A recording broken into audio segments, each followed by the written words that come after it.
32 दातांच्या बोकडाला म्हणजेच अफजल खानाला शिवरायांनी केले उद्ध्वस्त। रसिको हो, ही व्हिडिओ शेवटपर्यंत नक्की बघा। आंबेनळी घाटात बहिर्जी पथकाच्या गुप्तस्थळी नाईक पोहोचले होते। आंबेनळी घाट ही एक अशी जागा होती की जिथून खानाच्या छावणीत आणि प्रतापगडावर कमी वेळात पोहोचता येत होते। अफजल खान आता जावळीत आला होता। त्याच्यासोबत आणलेली विशाल सेना त्याने वाईतच सोडली होती। 4-5 वेळा चर्चा करून पंताजी काका आणि कृष्णाजीने राजे आणि खानाच्या भेटीची जागा ठरवली होती, वेळही ठरली होती। राजाने अनेक डावपेच आणि युक्तिवाद करत खानाला प्रतापगडाच्या पायथ्याशी भेटण्यास राजी केले होते। या भेटी दरम्यान दोघांचीही फौज सोबत असणार नव्हती, फक्त 10 अंगरक्षकांना सोबत घेण्याचे उभयतामध्ये ठरले होते। राजाने आता त्यांची रणनीती नायकांना स्पष्ट केली होती।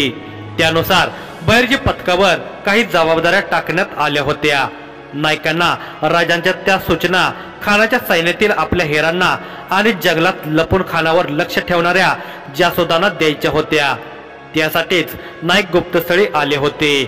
नाईक आपल्या साथीदारांच्या समक्ष उभे होते। या सभेत विश्वासराव प्रभू, महादेव, महादू अण्णा, रायप्पा, निळकंठ हे नजरबाज उपस्थित होते। सर्वप्रथम नायकांनी विश्वासरावाला सांगितले, विश्वासराव, राजाने तुमच्यावर महत्वाची जबाबदारी सोपवली आहे, त्यावर तंतोतंत खरं उतरायचं आहे। आजवरचं तुमचं कार्य पाहता तुम्ही या कार्यास न्याय देऊ शकाल ही मला खात्री आहे। खान राजांच्या भेटीसाठी निघणार त्याआधी त्याच्या तंबूतील आपल्या हेरांकडून खानाची एक खाजगी बातमी काढा, म्हणजे भेटीला येताना त्यानं कोणती वस्त्र घातली आहेत, वस्त्रामध्ये कोणकोणती शस्त्र लपवली आहेत यांची अचूक माहिती सर्वप्रथम गडावर पाठवा। जी नाईक, मी जातीनं या कार्यात लक्ष देईन। विश्वासरावाने जबाबदारी स्वीकारली होती। नक्कीच, कारण यावर राजांचं पुढील नियोजन अवलंबून आहे। नाईक म्हणाले, जी नाईक, आणखी एक, तुम्ही सांगितल्याप्रमाणे खान त्याच्यासोबत 1500 सैनिक जावळीच्या जंगलात आणणार आहे। भेटीसाठी येताना मात्र 10 अंगरक्षकांना सोबत आणण्यास अनुमती आहे, अन्यथा ही भेट शक्य होणार नाही। म्हणजे खानानं नियम न पाळल्यास राजे त्याला भेटणार नाहीत, हे खानही जाणून आहे। तो हातात आलेली ही संधी अशी सोडणार नाही। म्हणजे भेटीसाठी येताना तो 10 अंगरक्षक आणेल, पण 1500ची फौज मात्र जावळीच्या जंगलात लपवून ठेवेल। बरोबर ना विश्वासराव? बोवई उंचावत नायकाने विश्वासरावाला विचारले। अगदी बरोबर, विश्वासरावाने सहमती दर्शवली। म्हणून आपल्याला सर्वप्रथम ते सैन्य खान जावळीत कोणत्या ठिकाणी लपवणार आहे याची माहिती आपल्या सैन्यात पोहोचवायची आहे। राजे सैन्याच्या तुकड्या घाटात वेगवेगळ्या ठिकाणी पेरणार आहेत। खान राजांना मारण्याच्याच बेतात असल्यानं राजे सुद्धा त्याला संपवण्याच्या प्रयत्नात असतील। तेव्हा त्याला संपवल्यानंतर राजे गडावरून तोफांचा कडकडाट करणार आहेत। मग आपलं सैन्य खानाच्या सैन्यावर तुटून पडणार आहे। खानाच्या जंगलात लपलेल्या सैन्याला आपले मावळे सहज कापू शकतील। त्यानंतर नेताजींच्या नेतृत्वाखाली स्वराज्याचं सैन्य खानाच्या जावळीतील छावणीवर सुद्धा आक्रमण करणार आहे। त्यांचं युद्ध बराच काळ चालू शकतं। तोपर्यंत जावळीत वाईच्या छावणीतून खानाच्या सैन्याची अधिक कुमक येऊ नये याची काळजी आपण घ्यायची आहे। बोलताना नाईक इतर साथीदारांकडे गेले आणि पुन्हा बोलू लागले, महादेवराव, महादू अण्णा, रायप्पा, तुम्ही आपल्या काही साथीदारांसोबत वाईच्या वाटेवर थांबा। खानाची जासूत काही केल्या तिकडे जाता कामा नये, वाटेतच त्यांना नष्ट करा। जी नाईक, तिघे एक सुरात म्हणाले। नायकाने आपल्या साथीदारांना अफजल खान मोहिमेतील अंतिम आणि महत्त्वपूर्ण सूचना दिल्या होत्या। राजाने आपली अचूक रणनीती आखली होती, परंतु तरी सुद्धा विश्वासरावाच्या कार्यावर छत्रपती शिवाजीराजे आणि स्वराज्याचे पुढील आयुष्य अवलंबून होते। बहिर्जी पथक नेहमीप्रमाणे याही मोहिमेला पूर्णत्वाला नेण्यास सज्ज होते। हुजूर, प्रतापगड तक पोहोचणं काफी चुनौतीभर आहे, म्हणूनच त्या शिवाजीनं तुम्हाला भेटीसाठी तिकडे बोलावलं आहे। तो जर तुम्हाला भ्यायला असता तर तुमच्या पुढे नतमस्तक होत तो इथं आला असता। खात्रीशीर सांगतो, त्याच्या मनात काहीतरी काळबेर आहे। तिकडे बोलावून तो घात करण्याच्या विचारात असावा। रशीदने त्याला भेडसावणारी चिंता खानापुढे मांडली होती। रशीद हा अत्यंत बुद्धिमान असला तरी खानाचा त्याच्यापेक्षा जास्त कृष्णजीच्या बुद्धीवर विश्वास होता। रशीद शांत आणि संयमी स्वभावाचा होता। तो विचार करताना नियोजनाच्या दुसऱ्या बाजूचे सुद्धा विश्लेषण करत असे। रशीदचे बोलणे ऐकून खान मात्र चांगलाच भडकला होता। त्याच्या अंतरीचा अहंकार उफाळून बाहेर आला होता। तो लाल भडक डोळ्यांनी रशीदकडे पाहत म्हणाला, तुला माझ्या सामर्थ्यावर भरोसा नाही का रशीद मिया? त्या शिवाजीपेक्षा जास्त पावसाळ्याचा तजुर्बा माझ्याकडे आहे। मी त्याच्या बापाला सुद्धा पुरून उरलो आहे। त्याच्या थोरल्या भावाला मी संपवलं आहे। शिवाजी मेरे सामने ताकद और तजुर्बा दोनों से तुच्छ है। तो काय माझा घात करणार? आणि त्याचा तसा विचार जरी असला तरी त्याला तो मौका मिळणार नाही। पहिल्या आलिंगनातच मी त्याची गर्दन दाबणार आणि त्याला कायमचं संपवणार। खान अहंकाराने बोलत होता। आता काही शंका रशीदलाही खानाचे नियोजन पचले होते। अहंकाराच्या भरात खानाने त्याचा मनसोबा बोलून दाखवल्याने त्याच्या तंबूचे पहारेकरी बनून असलेल्या बहिर्जी पथकांच्या हेरांच्या हाती अत्यंत महत्वपूर्ण खबर लागली होती। खान राजांना संपवण्यासाठी येणार हे उघड असले तरी तो केव्हा वार करणार याची अचूक माहिती आता राजांना कळणार होती। ही खबर राजांचा विजय निश्चित करण्यासाठी महत्वाची होती। दुसऱ्या दिवशी सूर्योदय आधीच खान उठला होता। प्रथम प्रारंभिक तयारी आटपून त्याने नमाज अदा केली होती। त्यानंतर आपल्या मोजक्या सरदारांना बोलावून सैन्यासह सज्ज राहण्याचे आदेशही दिले होते। मोसे खान, प्रतापराव मोरे, सरदार पांढरे, अंकुश खान, फाजल खान या प्रमुख सरदारांच्या नेतृत्वाखालील तुकड्या जावळीच्या जंगलात पाठवणार होत्या। तर सय्यद बंडा, अब्दुल सय्यद, पैलवान खान, रहीम खान, पिलाजी मोहिते, शंकरजी मोहिते, अल्ताफ पठाण हे अंगरक्षक छावणीपर्यंत खानासोबत येणार होते। सर्वांना सूचना दिल्यानंतर खान आपल्या तबूत परत गेला। त्याने दर्पणात आपला चेहरा पाहिला। दाढी कुरवळत त्याने स्वतःचीच एक कुत्सित हास्य केले आणि पुटपुटला, बेसब्री से इंतजार था इस दिन का, आखिरकार यह दिन निकल ही आया। शिवाजी आज का दिन तेरा आखिरी दिन होगा। हसन पुन्हा पुटपुटला, तूने मेरा शुक्रिया अदा करना चाहिए क्योंकि मैं तुझे तेरे बड़े भाई के पास जाने का मौका दे रहा हूँ। मग हसतच त्याने सेवकाला हाक दिली। सेवक खानाच्या तंबूत आला। खानाचा इशारा होताच त्याने खानाच्या अंगावर हिरव्या रंगाचा त्यावर काळी आणि रुपेरी नक्षी असलेला अंगरखा चढवला। पाठीवरून त्याच रंगाचा काबा लोंबकळत सोडला। इराणी पद्धतीची पगडी खानाच्या डोक्यावर चढवली गेली। अंगरख्याच्या फिते छातीवर बांधल्या। तो सेवक ज्या बारकाईने खानाला सजवत होता तितक्याच बारकाईने खानावर लक्ष ठेवून होता। त्याने खानाच्या अंगावर अंगरखा चढवताना खात्री केली की खानाने अंगरख्याखाली स्वरक्षणासाठी चिलकत घातले नव्हते। खानाने आपल्या अंगावर तीव्र अत्तर शिंपडले होते। कमरेवरच्या रेशीमपट्ट्यात पाठीमागे त्याने एक छोटा खंजीर खवला होता। ही गोष्ट त्या सेवकाच्या नजरेतून सुटली नाही। खानाने जेमतेम तयारी केली होती। त्याला त्याच्या भुजावर आणि अनुभवावर जास्त विश्वास होता। गुलाबजलात दोन्ही पापण्या भिजवून खान तंबूच्या बाहेर आला होता।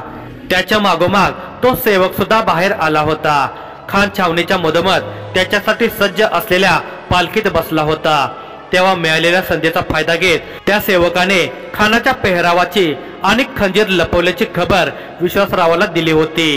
खानाची पालखी आणि सैन्य छावणीतून बाहेर निघताच इस्माईल खानाच्या सहाय्याने विश्वासरावाने छावणी सोडली आणि तो जंगलातल्या गुप्त वाटेने वेगाने प्रतापगडाच्या दिशेने निघाला। इस्माईल खान आणि एक हेर खानाच्या सैन्यात सामील झाले होते। प्रतापराव मोरेने सैन्याला जंगलात लपण्यासाठी निर्देशित केलेल्या जागेची अचूक माहिती राजांच्या सैन्यापर्यंत पोहोचवण्यासाठी एक जासूस निघाला होता। खानाच्या पेहराव्यासंबंधी तशीच्या तशी जानकारी राजांपर्यंत पोहोचली होती। जंगलात लपलेल्या खानाच्या सैन्याची नेमकी ठिकाणे तानाजी मालुसरे आणि कान्होजी जेदे यांना पथकाच्या हेरांनी सांगितली होती।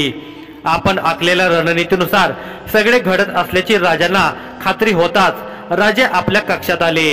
एक मोठा श्वास सोडत त्यांनी आपल्या कक्षात सर्वदूर नजर टाकली। तेवढ्यात दोन सेवकांनी आत येण्यास अनुमती मागितली। राजांनी अनुमती देताच ते सेवक आत आले। एकाच्या हातात पोलादी चिलकत होते तर एकाच्या हातात मोठे तबक होते। त्यात जिरेटोप होता, बिचवा आणि वाघनखे होती, सोबतच पिवळा भंडाराही होता। राजाने सर्वप्रथम आपल्या शस्त्रांची पूजा केली। तो दिवस चंपाषष्ठीचा असल्याने शस्त्रावर भंडारा व्हायला। मग अंगावर चिलखत घातले आणि त्यावर जरीचा अंगरखा चढवला। मुसे जरीची सुरवार पेहरली, कमरेस शेला बांधला, डोक्यावर जिरटोप घालून त्यावर शुभ्र रंगाचा मंदिल बांधला। सुगंधासाठी अंगरख्यावर केशर जलाचा शिडकाव केला। मग म्यानबद्ध तलवारीला भाळे नेत मनपूर्वक नमस्कार करून कमरेत बांधले। डाव्या हातांच्या अस्तनेत बिचवा लपवला, वाघनखेही पंजात खोवली। राजे सदरेवर येताच राजपुरोहिताने राजांचे औक्षण केले। मग राजाने आपल्या मावळ्यावर नजर टाकली। सगळ्यांनी एक सोबत वाकून नमस्कार केला आणि राजे त्यांना म्हणाले, चला आमच्या वाघांनो, ज्या योग्य वेळीचे आपण वाट पाहत होतो ती आता समीप आली आहे। खानाला उद्ध्वस्त करून अर्धी आदिलशाही काबीज करू। चला आज आपण गड उतरू आणि येणाऱ्या 10 दिवसात आदिलशाहीचे 20 किल्ले ताब्यात घेऊन परतू। बोला हर हर महादेव, जय भवानी। उद्घोषाने सदर गुंजली होती। मग पंताजी काका राजांच्या समोर आले आणि म्हणाले, राजे, खान शामियानात पोहोचला आहे। त्याच्या आदर सत्कारात काही कमी नाही ना पंताजी काका? राजाने विचारले। नाही राजे, उलट सुबकपणे सजवलेल्या शामियानाला बघून खान प्रचंड खुश झाला आहे। त्याचे इतके सस्नेह आदरातिथ्य बघून त्याच्या मनातल्या एखाद्या कोपऱ्यातली उरली सुरली शंकाही संपली असावी। पंताजी काकांनी सांगितले, उत्तम, सगळेच आपल्या रणनीतीनुसार घडत आहे। म्हणजे ईश्वराचा आशीर्वाद पदोपदी आपल्या पाठीशी आहे असे वाटते। तेव्हा आता आपल्या मनगटाचा आणि मस्तिष्काचा पुरेपूर वापर करत ईश्वरी आशीर्वादाला सार्थक करायचे आहे। बोला, या हिंदवी स्वराज्याचे वाघ आहेत का सज्ज? राजांचा असा प्रश्न होताच सदरेत एकच नाद उमटला, जी राज। शाबास, राजे स्मितासे करत म्हणाले। सर्व मावळ्यांनी पुन्हा हर हर महादेवचा उद्घोष केला। सदरेवरून निघाल्यावर राजे आई भवानीच्या देवळात आले। त्यांच्या सोबत संभाजी कावजी कोंढाळकर, काताजी इंगळे, कोंडाजी कंक, येसाजी कंक, कृष्णाजी गायकवाड, सुरजी कटके, जीवा महाले, विसाजी मुरुंबक, संभाजी करवर, इब्राहिम सिद्दी हे त्यांचे पिळदार शरीरयष्टीचे अत्यंत शक्तिशाली वीर अंगरक्षक होते। गाभाऱ्यात जाण्याआधी सर्वांना बाहेरच थांबण्याचा डोळ्याने इशारा करत राजे गाभाऱ्यात प्रवेशले। आज सेवेकरीच्या वेशात नाईक होतेच। त्यांनी देवीजवळच्या कुंकवाचा टिळा राजांच्या मस्तकी लावला। मग राजाने देवीसमोर हात जोडले आणि मासाहेब जिजाऊंचे स्मरण केले। जिजाऊ साहेब राजगडी असल्याने राजे प्रत्यक्षपणे त्यांचे चरण स्पर्श करू शकत नव्हते। राजे मनोमन बोलत होते, मातोश्री, आम्हाला आशीर्वाद द्या। दादासाहेबांची हत्या करणाऱ्या दुष्टाला संपूर्ण आम्ही आमचा प्रतिशोध पूर्ण करणार आहोत। आई भवानी, तुझा वरण हस्त आमच्या मस्तकी असू दे। स्वराज्याच्या या मोठ्या लढाईत यश दे। नमस्कार करून राजाने हळवार नेत्र उघडले। राजाने नायकावर नजर टाकली आणि विचारले, नाईक, नियोजनानुसार बाज पेरले आहेत ना? होय राजे, खानाच्या मृत्यूची बातमी लवकर जावळीच्या बाहेर जाणार नाही। जावळीतल्या छावणीवर तर हल्ला होईलच, पण वाईमध्ये गाफील असलेल्या खानाच्या छावणीतही आपले हेर गदारोळ माजवणार आहेत आणि गुरुदेव कान्होजी जेधे ह्या संधीचा फायदा घेत छावणी उद्ध्वस्त करणार आहेत, नायकांनी सांगितले। उत्तम, राजाने स्मित हास्य केले। पण राजे, नुकतीच आग्र्याहून एक बातमी हाती आली आहे, नाईक म्हणाले। राजाने संथ नजरेने नायकांना पाहिले। आज आपली खानासोबत भेट होणार असल्याची खबर औरंगजेबला लागली आहे। त्याला आपल्या पराभवाची खात्री आहे।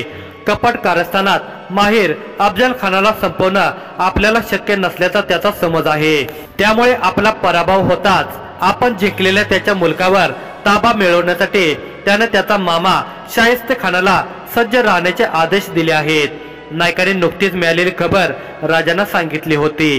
राजाने किंचित स्मितहास्य करत म्हटले, औरंगजेबाचा गैरसमज आपण नक्कीच दूर करू। खानाला आडवा पाडून त्याला हे दाखवून देऊ की मराठ्यांना कमकुवत समजण्याची चूक आयुष्यात कधीही चुकूनही करू नकोस। राजांच्या वाक्यावर नायकाने स्मितहास्य केले। राजे, खात्री आहे विजय आपलाच होईल, नाईक म्हणाले। राजाने नायकांच्या हसऱ्या चेहऱ्याकडे बघून पुन्हा स्मितहास्य केले आणि त्यांच्या खांद्यावर हात ठेवत म्हणाले, नाईक, आपण विजयाची जय्यत तयारी केली आहे।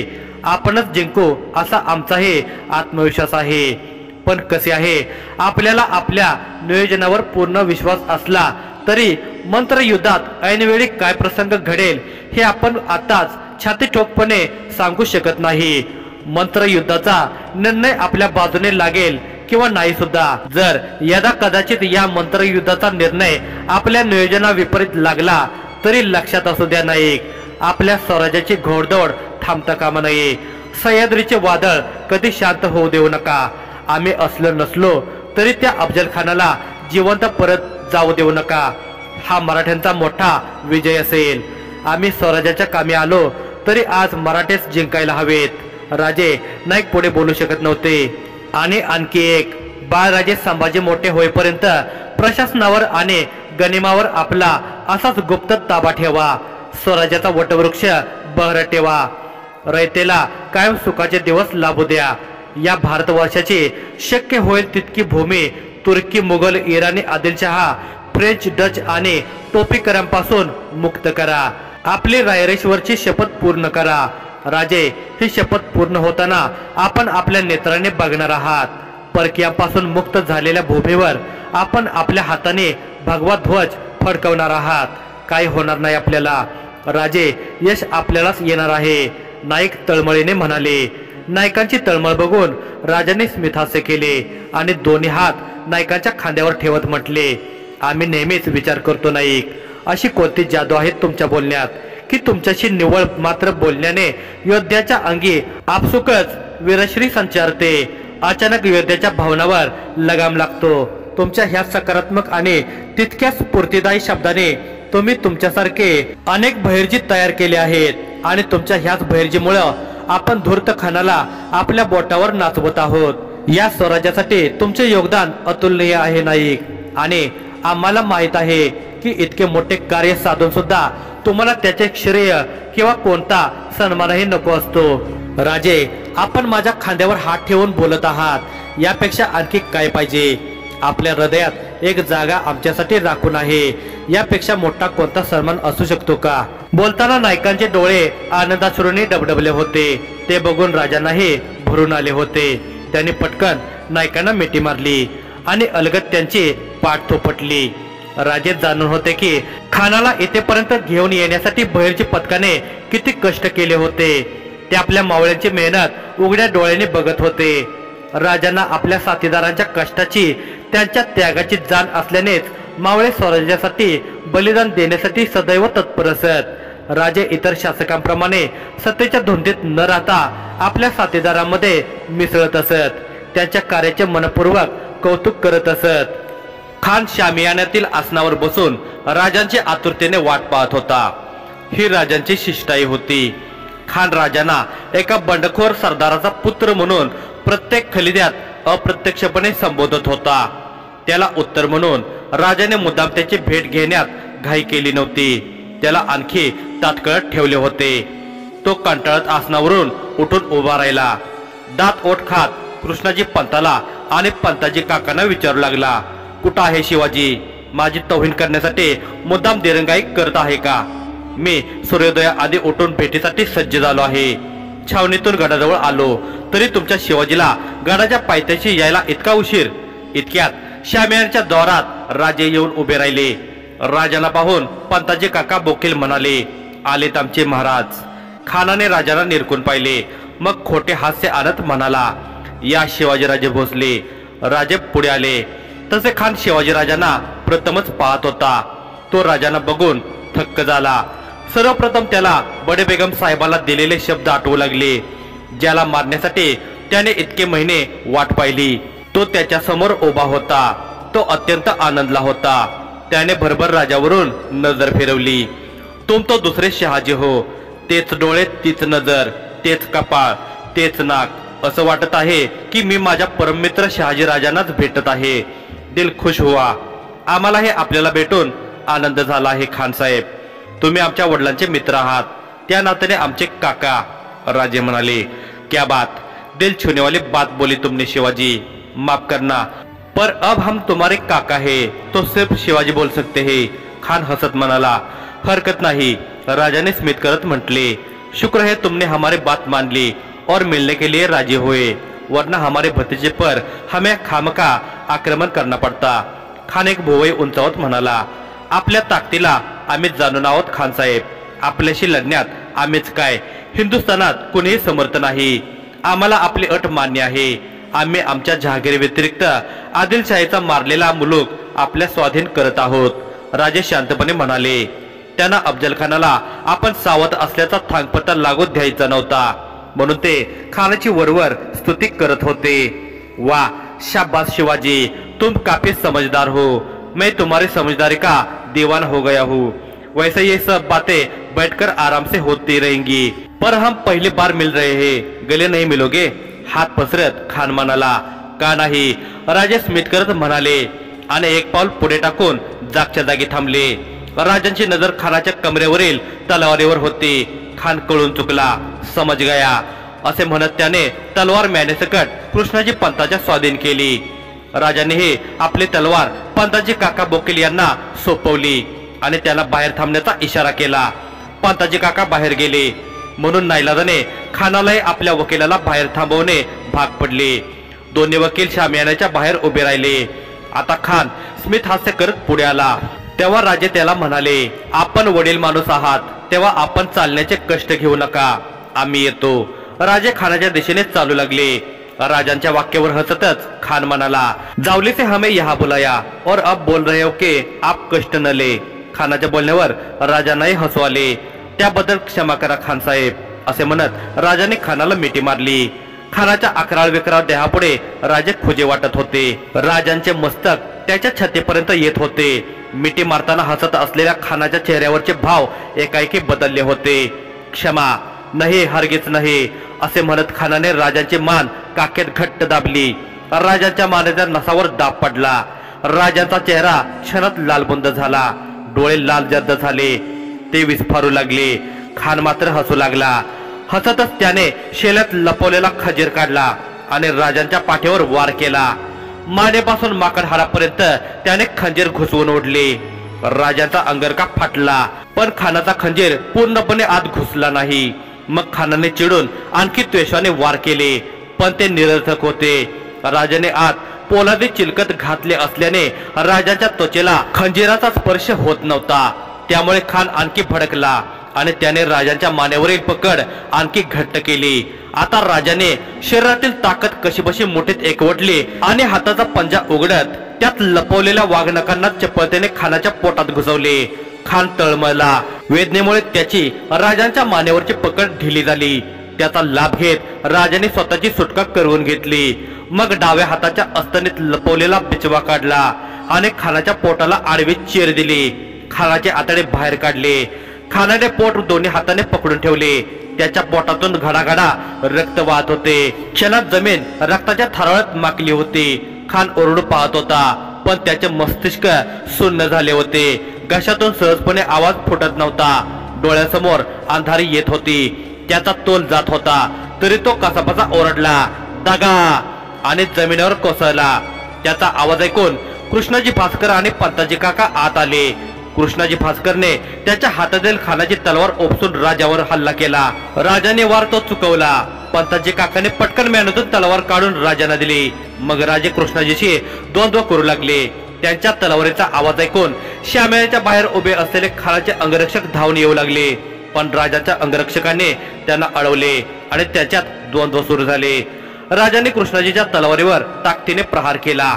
त्या झटक्याने तो जमिनीवर कोसळला। तुमची आजवरची कारस्थाने आम्ही जाणून आहोत। तुम्ही ब्राह्मण जातीवर कलंक आहात। खरे तर हा कलंक मिटवण्याचा नामी मौका आमच्याकडे चालून आला आहे, पण ब्राह्मण हत्या करण्याची आमची इच्छा नाही। जा, पुन्हा कधी स्वराज्याविरुद्ध षडयंत्र रचू नका, अन्यथा तुमच्या धडावर मस्तक ठेवणार नाही असे म्हणत राजे वळून जाऊ लागले। राजांची त्यांच्याकडे पाठ असल्याचा फायदा घेत कृष्णाजी उठून उभा राहिला आणि तलवार उपसत राजावर धावून आला। पंताजी काकांनी वेळीच राजांना सावध केल्याने राजांनी खटकन मान वळवली आणि घशातून क्रोधपूर्ण हुंकार काढत कृष्णाजीच्या हातावर वार केला। तलवारी सकट कृष्णाजीचा हात जमिनीवर पडला। तुमचा हात गेला तरी तुमचे मस्तक शाबूत आहे। त्याचा नंतर स्वराज्याला नाहक त्रास होत राहणार। आताच तो त्रास मुळासकट संपवतो। असे म्हणत राजाने कृष्णाजीचे मस्तक धाडावेगळे केले। त्याचे मुंडके घरघळत जाऊन अफजल खानाच्या पार्थिवाजवळ पडले। राजे अजूनही कृष्णाजीच्या मुंडक्याकडे क्रोधाने पाहत होते। तितक्यात राजांच्या पाठीमागे सय्यद बंडा उभा होता। त्याने राजावर वार करण्यासाठी दांडपट्टा हवेत फिरवला होता। राजांच्या मानेवर त्याचा दांडपट्टा स्पर्श करणार इतक्यात त्याचा हात दाढापासून वेगळा झाला। जेव्हा महालेने दांडपट्ट्याच्या एका घावात सय्यद बंडाचा हात कापला होता। राजाने वळून बघितले, सय्यद बंडा जमिनीवर तडफडत पडला होता। जेव्हा महालेने दांडपट्ट्याचे आणखी वार करून त्याची ती तडफड कायमची बंद केली होती। शाबास जिवाजी, राजाने स्मित करत जिवाजीच्या खांद्यावर थोपटले। मग पुन्हा बोलू लागले, चला आपल्याला लवकरात लवकर गडावर पोहोचायला हवे। तोफ डागून आपल्या सैन्याला खान मारला गेल्याची इशारत द्यायला हवी। जेव्हा महालाच्या सुरक्षेत राजे गड चढू लागले, राजांच्या अंगरक्षकांनी खानाच्या अंगरक्षकांना संपवले होते। खानाचे सेवक त्याचे पार्थिव पालखीत टाकून घेऊन जात असताना संभाजी कावजीने त्यांना अडवले आणि खानाचे मुंडके कापून घेतले। राजे गडावर पोहोचल्यावर तोफा टाकून सैन्याला युद्धाचा इशारा देण्यात आला। मग राजांच्या सैन्याने जावळीच्या जंगलात लपलेल्या खानाच्या सैन्यावर आक्रमण केले। अफजल खानाच्या वधानंतर संभाजी कावजी यांनी खानाचे मस्तक छाटून राजगडावर मासाहेब जिजाऊच्या पायाशी ठेवले। स्वराज्यात अत्यंत आनंदाचे वातावरण निर्माण झाले होते। महाबलाढ्य अशा खानाचा वध केल्याने मराठ्यांचा आत्मविश्वास द्विगुणित झाला होता। राजाने तेवढ्यावरच संतुष्ट न होता चढाईचे धोरण आखले होते। वायला खानाच्या छावणीत असलेल्या विश्वासराव प्रभू यांच्या नेतृत्वाखाली बहिर्जी पथकाच्या हेराने छावणीला उद्ध्वस्त केले होते। तिजोरी ऐवज जड जवाहिरे ताब्यात घेत सैन्याच्या शस्त्रागारांना आग लावली। विजापुरी सैनिकांना हे का आणि कसे घडत असल्याचे लक्षात येण्याआधीच नेताजी पालकर आणि कान्होजी जेदे मोठ्या सैन्यासह वाईत दाखल झाले होते।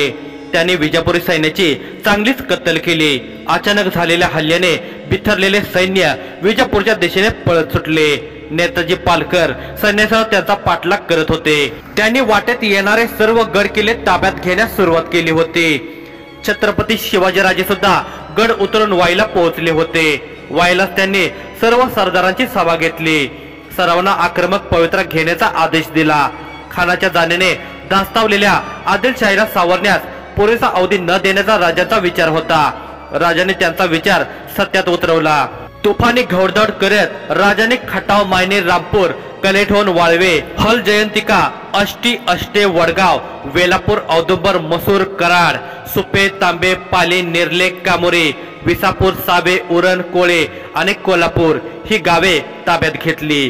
तिकडे नेताजीच्या नेतृत्वाखालील मराठी फौजेने कृष्णेच्या काठाने पुढे जात पराक्रम गाजवले। तुकड्या तुकड्यामध्ये विभागून मराठी सैन्याने कवठे, बोरगाव, मालगाव, कुंडल, भोगाव, सत्तीकीर, आड ही ठिकाणे काबीज केली। कोल्हापूर ताब्यात घेतल्यावर राजाने अगदी 2 दिवसात पन्हाळा हाती घेतला। पन्हाळगडापासून विजापूर फक्त 10 मैलाच्या अंतरावर होते, म्हणून पन्हाळा स्वराज्यासाठी अत्यंत महत्वाचा होता। तिकडे नेताजींचा ताफा मिरजेला येऊन थांबला होता, परंतु मिरज जिंकणे अवघड झाले होते। तेव्हा मिरज लवकर हाती येत नसल्याची वार्ता हेरांकडून राजांना कळताच राजे स्वतः मिरजेला गेले आणि मिरज सुद्धा ताब्यात घेतले। मग राजाने नेताजींना पुढच्या मोहिमावर पाठवले। त्यानंतर नेताजींनी गोकाक, दोदवाड, मुरवाड, धारवाडची गडी, शूद्रवंद्यपूर, सागाव, माईल, हुकेरी, कडगाव, हळदी, भुनिका, किनी, अरग, तेळसंग, केरूर, अंबुप, कमळापूर, अथनी, तिकोटे अशी एक एक ठाणे स्वराज्यात जोडली।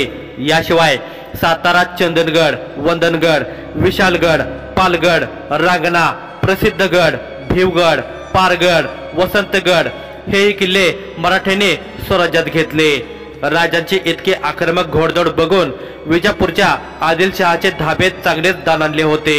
त्यांनी तत्काळ राजापुरात असलेल्या रुस्तम-ए-जमान याला फौज घेऊन मिरजेत असलेल्या शिवाजी राजावर आक्रमण करण्यास पाठवले। रुस्तम-ए-जमान हा अफजल खानासोबत आलेल्या सैन्यात होता, परंतु खानाला मोठे सैन्य जावळीत सोबत घेऊन जाणे शक्य नसल्याने वाईतल्या छावणीत त्याला थांबावे लागले होते।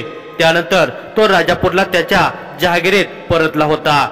छत्रपती शिवाजी राजावर आक्रमण करण्यासाठी रुस्तम-ए-जमान सोबत अफजल खानाचा पुत्र फाजल खान आणि मलिक इतबार सादत खान मुल्ला या सरदारांना पाठवण्यात आले होते।